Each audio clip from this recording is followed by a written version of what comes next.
तर मराठा आंदोलक दररोज मुंबईकडे कूच करतायत जरांगे आणि आंदोलकांची नगरमध्ये यावेळेस व्यवस्था करण्यात आलेली आहे। बाराबाभळीमध्ये पदयात्रेतील मराठ्यांचा मुक्काम असेल।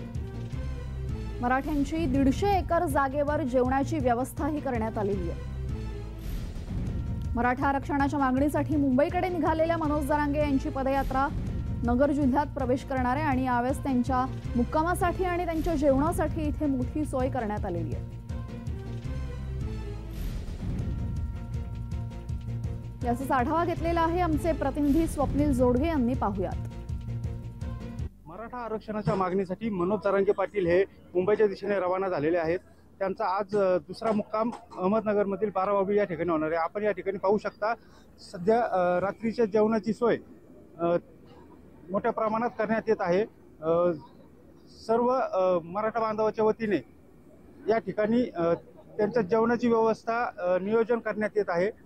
तसेच जरांगे पाटील आल्यानंतर त्यांना त्यांचं पुष्पवृष्टी करून स्वागत करण्यात येणार आहे। स्वप्नील जोडगे, जय महाराष्ट्र न्यूज, अहमदनगर।